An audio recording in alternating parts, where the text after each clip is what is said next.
Over the weekend, President Museveni was in Tanzania to expedite the East African crude oil pipeline. In the meantime, civil society has reservations with some of the provisions in the pipeline proposed law set to be tabled in Parliament this week.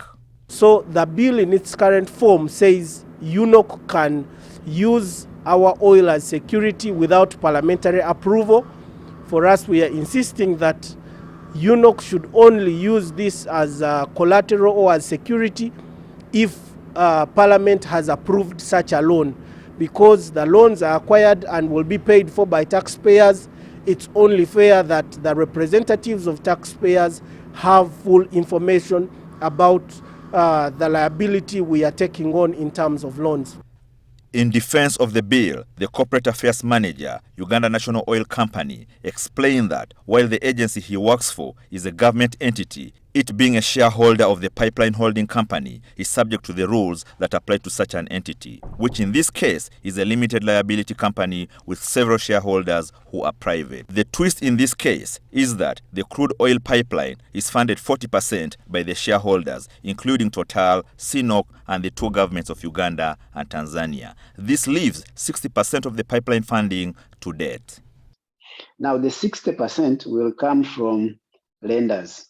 So it will come through project financing.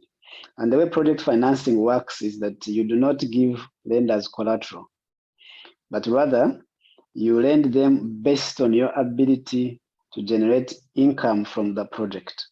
So their recourse, the lender's recourse, is towards the revenues of the company. That's the only recourse they have. But of course, when you put your commercial entity like UNOC into a project like this, UNOC will have to play like any other commercial entity. So if everybody is raising equity, you must raise your equity. You cannot come with stories. If you're all working together to generate debt, you must work together to generate debt. And if you're required to operate the company in a professional manner to ensure it generates revenue to pay the lenders, UNOC must participate. So the question left begging is, can essentially a private-run entity like the crude oil company be run as though it was public because it has government entities as shareholders? The letter or shape of the law, as Parliament will pass, will solve that issue.